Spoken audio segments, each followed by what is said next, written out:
I'd like to introduce you to one of my favorite leaves for printing. It's called Hypoestus, sometimes called polka dot plant, and the one I have here is the pink polka dot plant. There's also a green and white one.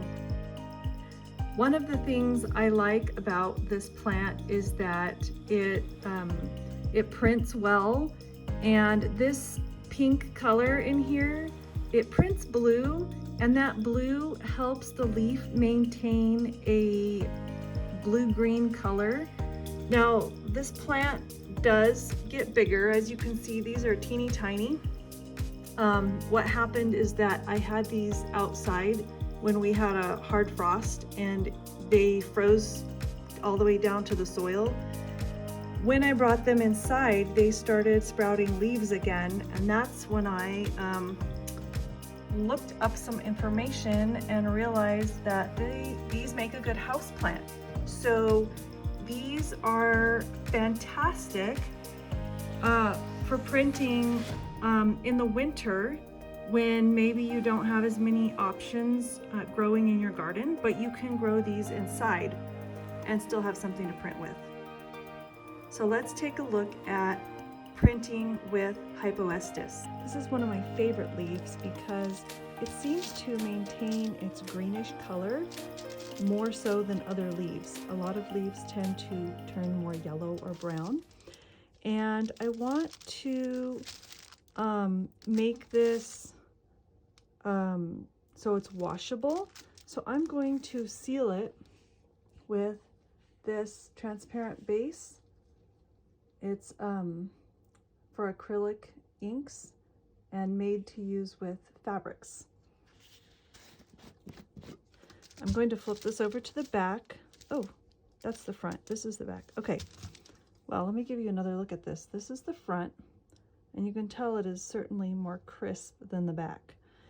I'm going to print from the back, or excuse me, seal it from the back, just because with some prints, the color tends to smear a little bit when you go over it, so I just make a habit of doing it this way.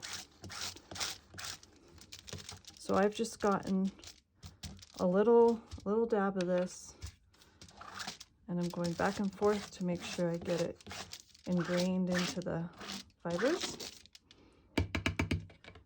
And I will turn it over and just take a look at the fabric and see if it looks like the base has penetrated.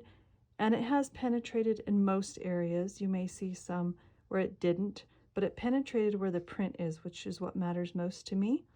And I don't want a really thick coating, so I will just leave it at that. I'm going to let this dry, and then the next step will be to set it with the iron, and I will show you how to do that when the time comes. The transparent base has dried on this piece, so I'm going to go ahead and heat set it. I will be using the iron on the synthetics setting. There we go. So that I don't scorch my print. And it takes about 3 minutes to heat set it. So I'll just be moving my iron around on here. Every few seconds or so, I'll probably pick it up and just check the temperature, make sure I'm not overheating or scorching my piece. So I'll continue like that for about 3 minutes, and then I'm going to wash this and see how well the that acrylic base is keeping the print intact. Here's the leaf print after setting the transparent base and then washing and drying the print, and I'm really happy with the crispness that still exists in the print.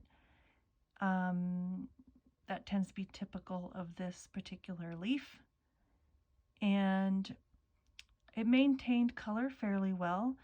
Maybe it's a little bit more yellow than it was, and that's because Grains just tend to yellow with exposure to heat and water.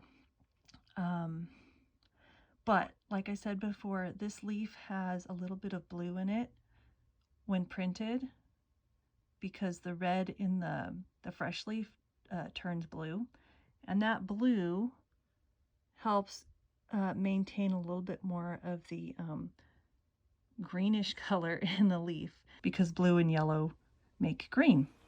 There's a little bit of color theory for you.